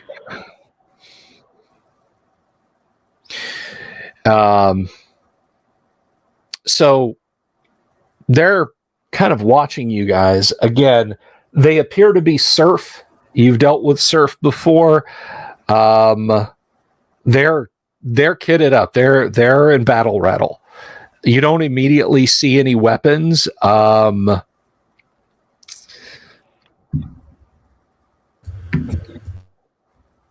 So what do you wish to do? All right. Well, being that assuming I was able to power on my power armor, I'm going to roll off the hood. Yeah. Kneel down next to the front driver's side of the vehicle and get my rifle ready. It has one shot left, but better than zero.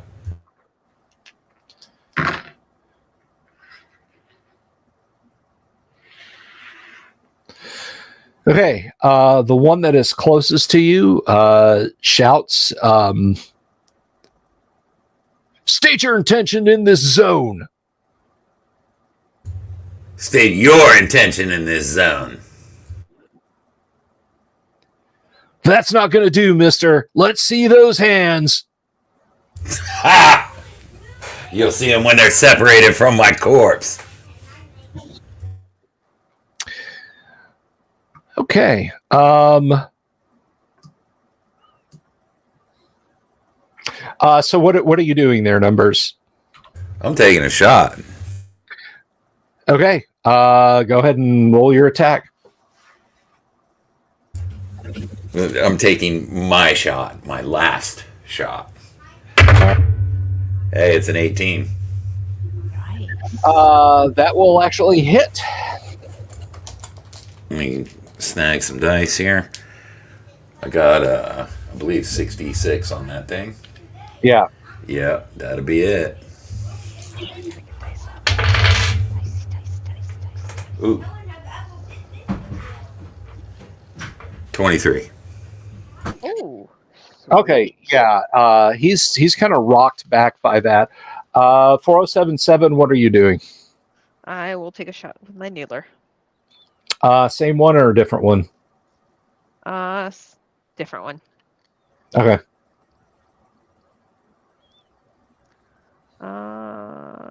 That is a 13. That will not hit. Bummer. Okay. Give me just a second here.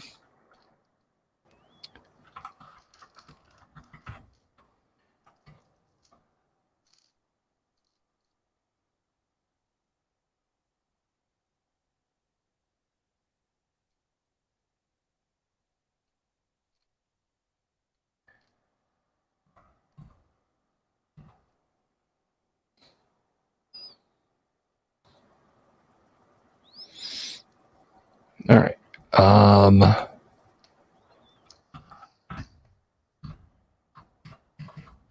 I get back to where I was going.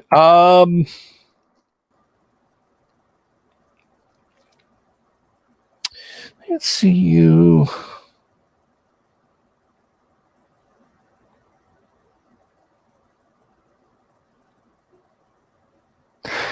Okay. 4077. You miss your shot. You suddenly start feeling very heavy. Like you haven't physically felt this heavy since you were before your wing mutation sprouted. Like it's unfamiliar. It's kind of off-putting. I'm climbing in the passenger seat of the car with the window cracked so I can still have my needler out.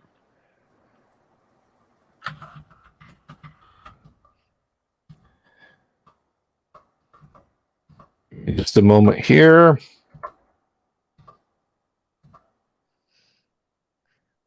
Perfect. Another mutation in the middle of battle.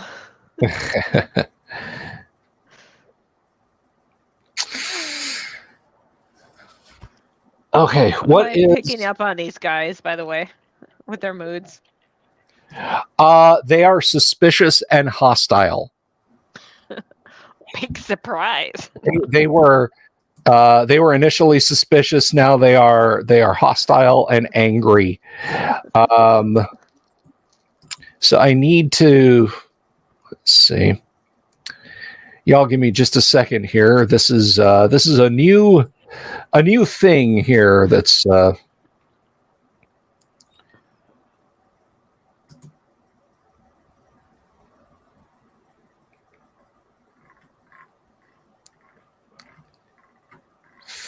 come on.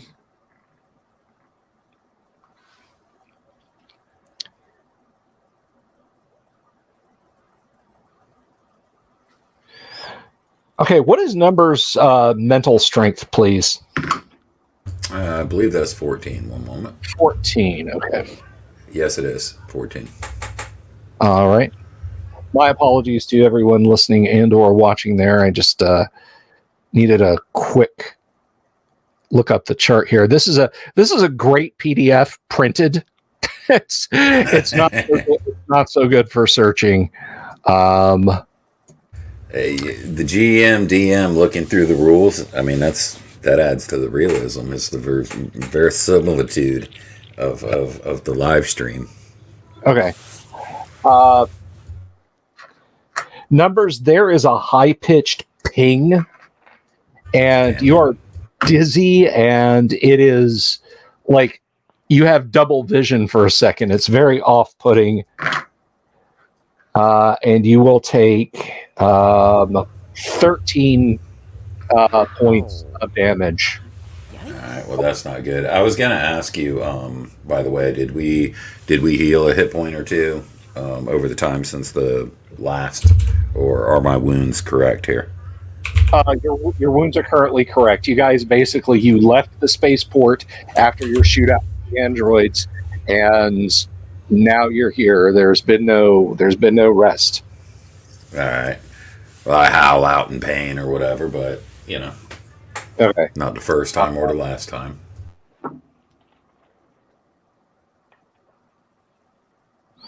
All right.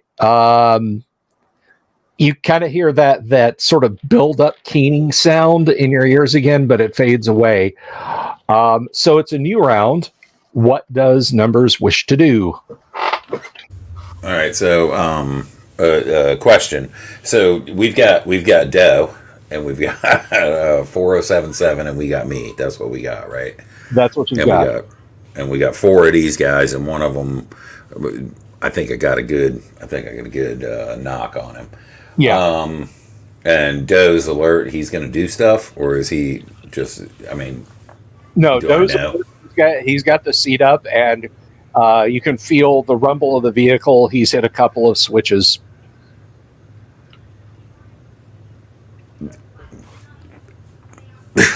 Fight! I'm getting in there. Yeah, I'm gonna dash with this powered armor. You told me that it has a 20-meter dash. Yes, you can. I don't know if that's get to this guy in a round because you have your extraordinary dexterity. Yes. Yeah, and I'm gonna chop the guy that I already fired on with the vibro blade. Cut him from nape to neck. Leaving the vehicle running, Do-Re-Mi leaps over the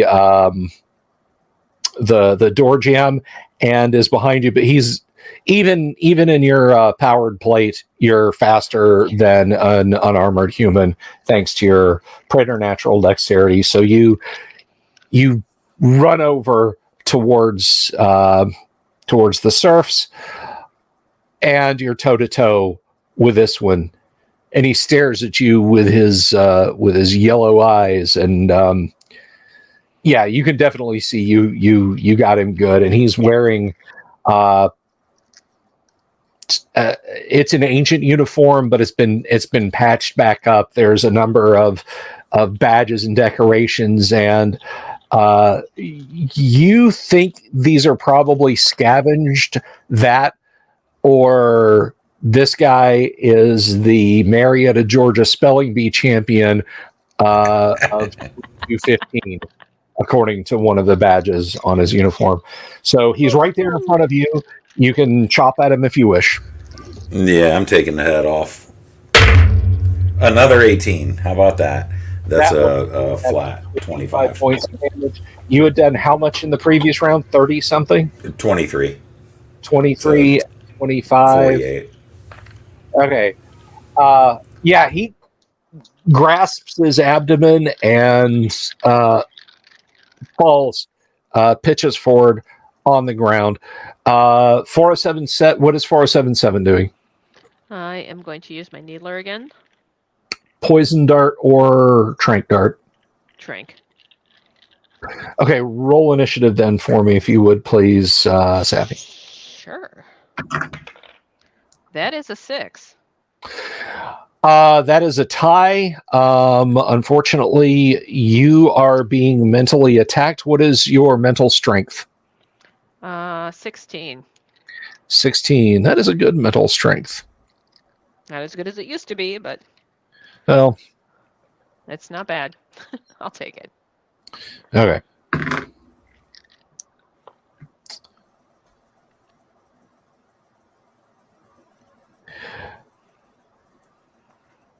Okay, this high-pitched noise begins to grow, and you feel an agonizing bolt of pain through your head.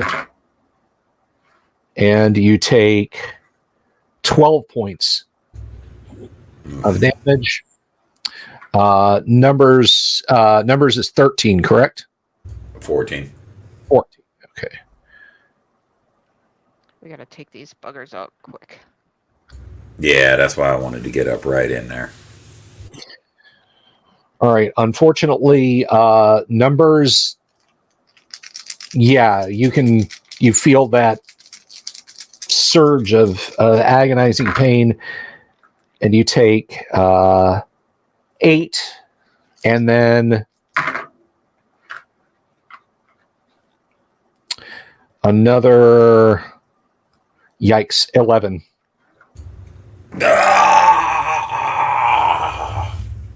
Yeah, you are bleeding from your nose and your ears.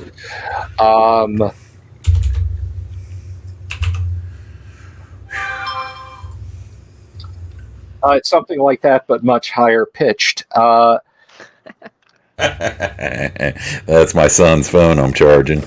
Okay. Do Re Mi has closed up. He's got his blade out. Are you going to move and attack one of the others? Me? Yes, you. Yeah, I'm jumping right to the next guy in line, the one closest to me. Okay. Go ahead and roll your attack then. All right. 19. This is absolutely incredible. That is, you're on fire tonight. The same die, the big one. So go ahead Keep and that one going. do your 25. thing. 25. So you slash him. He grimaces. Walk on home, boy. Okay. Doomsword, why don't you go ahead and roll initiative for the side? Sure, happy to do so. sorry, guys. 2. Okay. You are once again taking 2 mental attacks. Wait, no, you're not. No, you're not. I apologize. You are not taking 2 mental attacks, and neither is 4077. This one in front of you is slashing at you with his hand. This is a physical attack. Mano a mano, punk. All right. Your armor class is, I think, what did we say? It was 2 in the power? It's 3. It's 3. That's what I've got, yeah. Okay. Yeah, it's 3 in the powered plate. So he misses you with his claws. Another one rushes forward and takes a swipe with his claws at and he misses Do Re Mi. And 477, you are like 20 meters back, right? Yeah, I'm in the car. Okay. Another attack. 1, 2, 3. It's Do Re Mi. 4, 5, 6. It's going to be on. It's going to be on numbers. It's a 4, so numbers. You're getting this one. Bring it. Okay, he rakes his claws across the front of your armor, but it does not get through. You're a tank. Counterattacks. Do-Re-Mi swings with his vibroblade, and that, let me see. Come on. The vibroblades are class 6, correct? Or are they class 5? You know what? It's right in front of me. Vibroblade, they're class 5. 5. Yeah, sorry, I was muted. That's okay. Oh, he just misses this. He just. Don't get it together, man.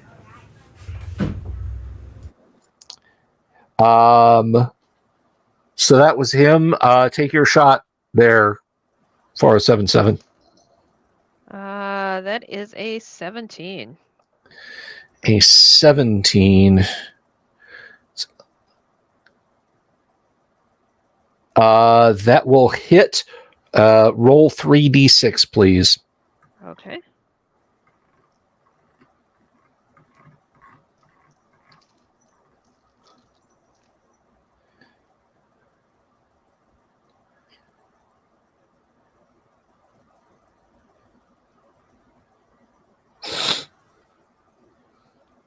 Okay, that is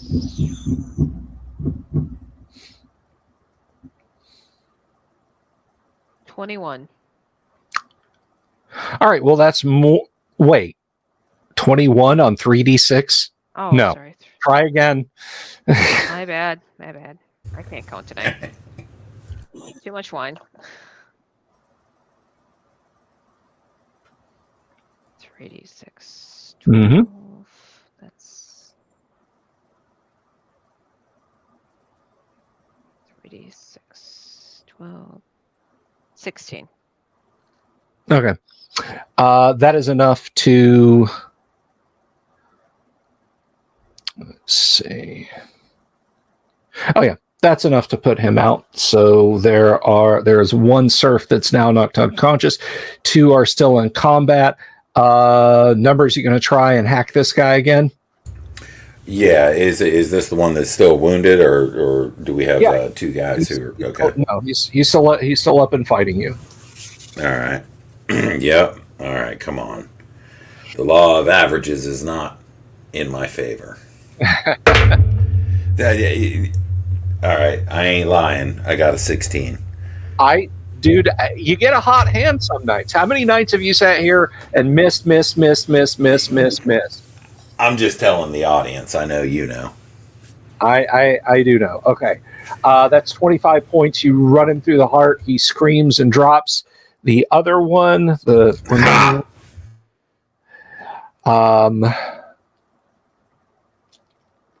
so let's see. I gotta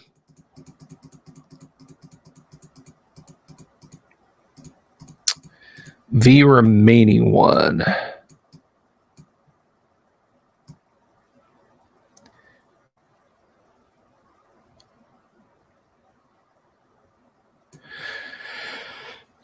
All right.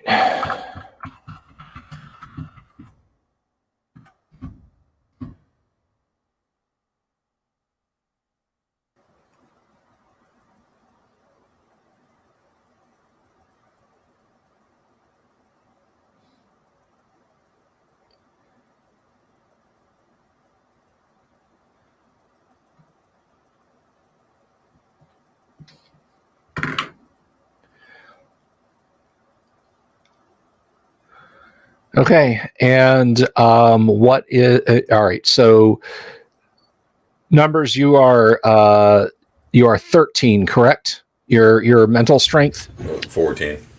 14. I keep trying to short you one. I'm sorry. No problem, sir. And it's 16 for 4077. Correct. Okay. And I think it's about average for our boy Do-Re-Mi. Actually, he has a pretty high one. I think he had like a 17 or something. Yeah, he had a real high one. That's, yeah. Yeah, sounds right.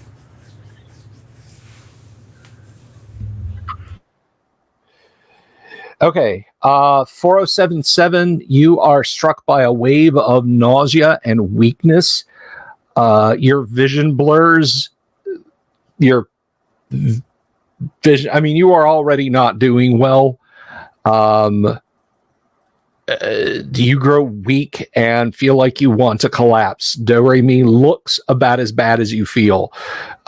His normally tanned skin has gone ashen gray, and he practically collapses on the ground. Numbers, you feel this sudden surge of sickness and weakness, and the remaining one falls back over on his back. Okay. You are fine. 4077, and just for the sake of clarification, Do-Re-Mi is at you are each at 1 hit point. All but one of your hit points have been drained away. Oh, crud. Yeah. Was that me too, or I was fine? No, you are fine. You were able to kind of fight off basically just this subconscious command to die. Yeah, not good. Yeah. He's on his back. Yeah, he is collapsed on the ground. I wanted to give this guy a chance to parlay, but I'm gonna have to put my vibroblade through his heart. Yeah, finish him, and then I will take one of the med kits and treat myself, and then I know I've got at least another one that I can do Do-Re-Mi on. Okay. Yeah, basically the because of your photosynthetic skin, the amount of healing that this thing can do, like it's almost like without sunlight, your body is resisting being healed. So you get half of your hit points back, not the full complement of it. Okay. Doe is stabilized, and he says, I have been irradiated, and I didn't feel like that. That thing's mental mutation was powerful. He basically tried to talk our brains into shutting off forever. A good thing he's expired. I'm gonna check these guys out, see if they got anything. You feeling up to helping? Yeah. Yeah, the medikit helped a lot.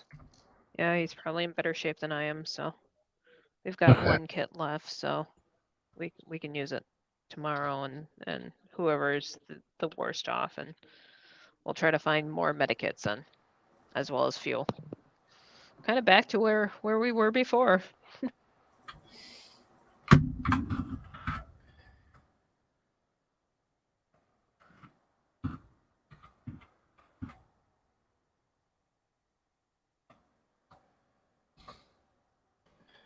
All right.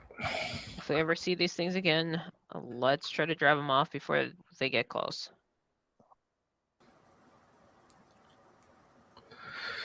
Okay, so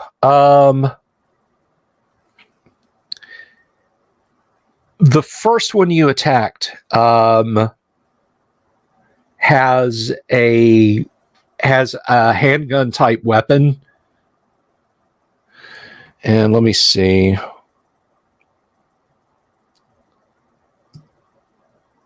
There are other odds and sods.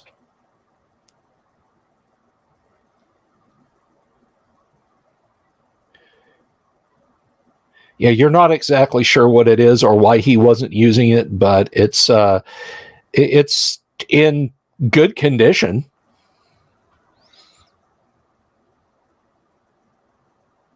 That sidearm or whatever. Yes. Yeah, is that I had a in the past, which I had a Mark V blaster, and I actually have a broken Mark V blaster right now. Do they seem similar to that? Or does it seem No. similar to that? It's much lighter weight. It's got, kind of a sort of a similar power receptacle. You'd have to kind of fiddle with it to figure it out specifically. Does it have a hydrogen cell? No, it does not. All right.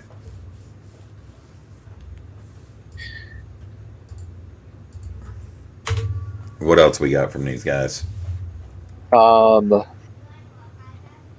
Figured let maybe you. we'll pile all that stuff up and then go through it. Yeah. They have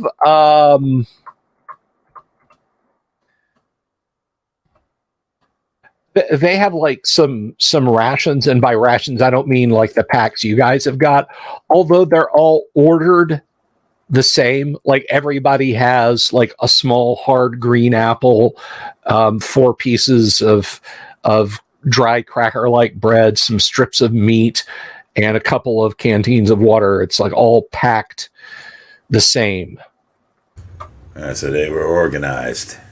They were organized. And what you know about serfs is they try to organize themselves in a fashion similar to old military units from the pre-Shadow years. So that kind of tracks, I guess, is what I'm saying. I'm just gonna check and make sure that Numbers is ensured that all their throats are cut so that we don't have any surprises. Yeah, they're all dead. And do we know anything about their propensity to travel in packs? Like, is this a normal group size of these things? Would we know that, or do they also organize in like clans and send out? You know what I'm getting at. You've only the one time in the past when you encountered them, there were 4 of them in a small unit like this. Yeah, these guys take the skirmishing, I think. I'm not too worried about any more in the vicinity. Maybe I should be, but I ain't. So, if this was a patrol or whatever, you don't know. Now, as far as anything else, I'm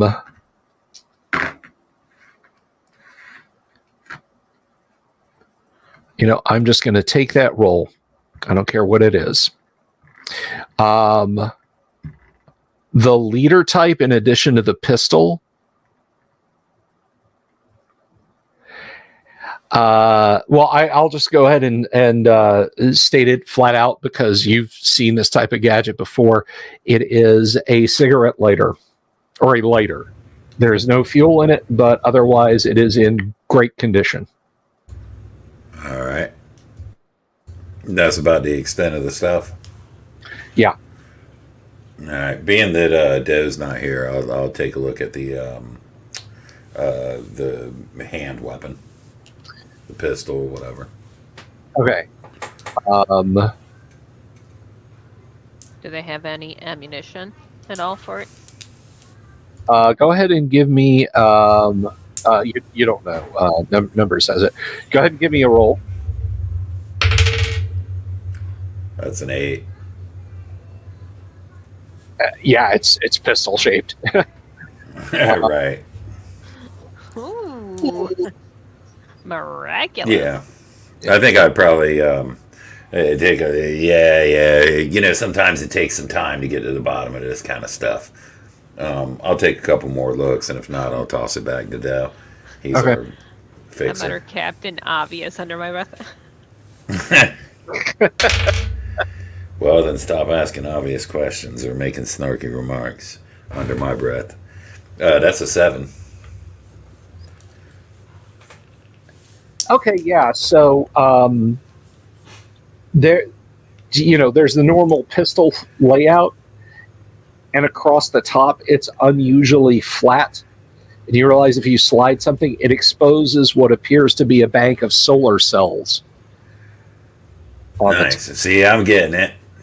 All right, well, you just give me some time. Why don't you Okay. go get me a ration or something? All right. There's like 4 of them sitting right there for you, bud. Yeah, but they're not. Come on, man. I'm not a man. I'll, I'll check it out again. All right. Give you a roll. Oh, 4. Okay. Yeah. You slightly depress the trigger, and just a only visible from like a certain angle. Like you realize you couldn't see it from any other angle except sighting down the barrel. You see a little series of green lights, 3 green lights come on and stay on when you slightly depress the trigger. All right. Appears to me like that powers it up and whatnot. What if I slightly depress and keep it slightly depressed? Well, roll again.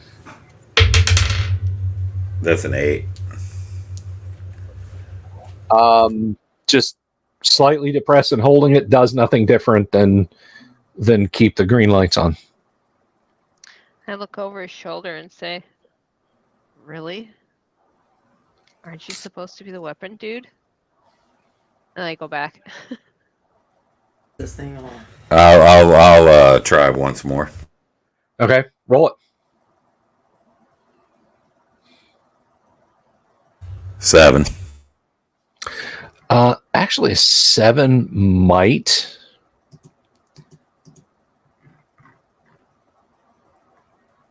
But it does not. Just you're holding the trigger and the lights come on and you release it and you pull the trigger back to that point and the lights come on again. I bring a ration to Numbers and I said, maybe this will help. Eat something. I think you're All hangry. right, I'll take a bite of the apple. All right. And this is the last shot here. Hard and tart and crisp. Oh, perfect. I Refreshing, think I Granny assume. Smith. Hey, that might have worked. I got a 3. Okay, you got a 3. You pull the trigger all the way back, and the lights flash once and turn off. And there's 2 little lights at the end of the barrel, like little tritium sights have come on. Nice. Do I feel like I would be able to fire this at this point, or is it, I just need to keep? Give me one more roll. Come on. Take another 7. bite, dude.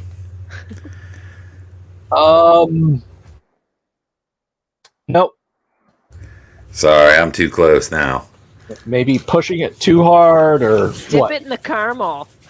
Yeah, I'll take another bite of the apple. God, 10. Oh, a 10. Well, that's different. Yeah, That's when the gun detonated. right. So a 10. Ain't the first fingers I lost. The sights wink off, and the you hear a very faint beep. Dude, can you take a look at this thing, man? Yeah. Okay, let's see. Oh, there was more. Main switch to on. Solar cells charged. Sights on. Do you Come need on. an apple too, Dill? I can get you an apple. There we go.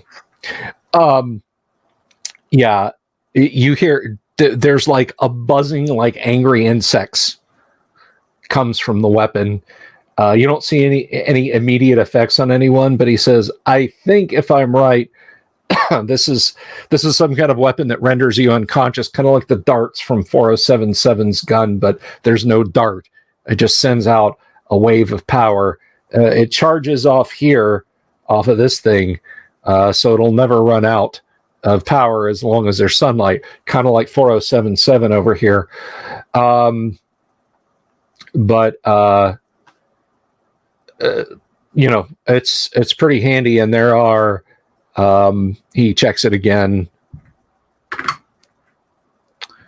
Actually, I, the game master, need to check it. But he tells you how many shots are left. And there are 9 shots left. Wow. This is, this'll. Well, unconscious ain't my bag. Yeah, you can have it if you want. Either one of you. All right. It. He says, I don't have any kind of energy weapon. You can stun people or kill people with poison from a long range. And he's got power armor. So. Makes a fine point. Other than foul language and an energy sword or a vibroblade that's going to run out of juice sooner than later. If it's just the same.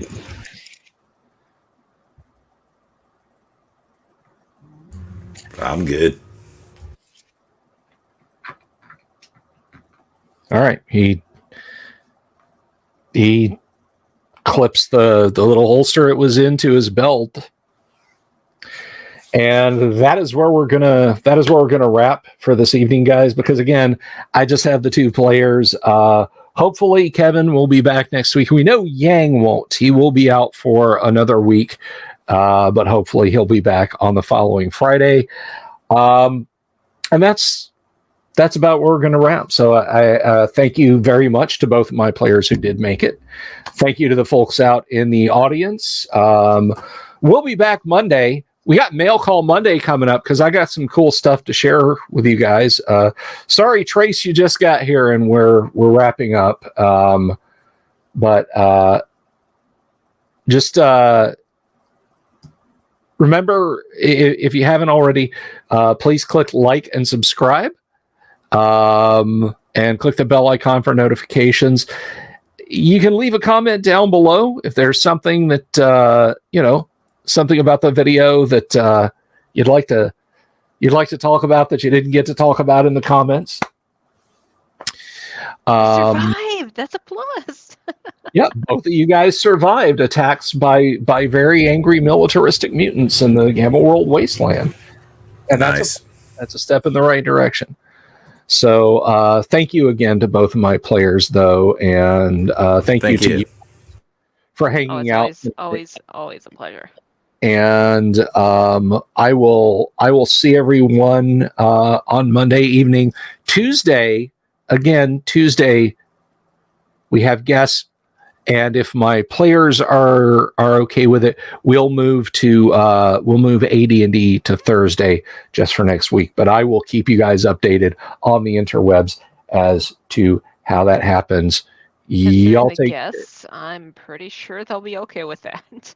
Right. All righty, everyone. Be good to each other. I love you all, and I'll see you next time. Peace. See ya. Have you seen my owl bear?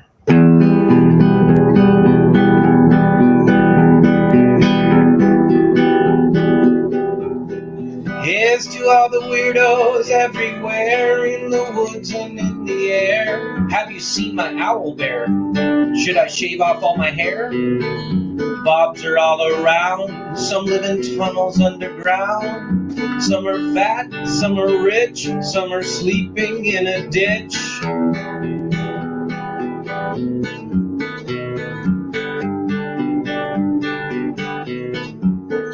Can you ride a crooked horse without a saddle way off course? Naked as a toad all the way to Smoky Joe's. Have you seen the little creep driving fast in his little green Jeep? He smells like fish and brandy, but his rotten teeth look dandy. Take me to the show, I don't care if fast or slow. From action flicks to dancing dicks, just take me to the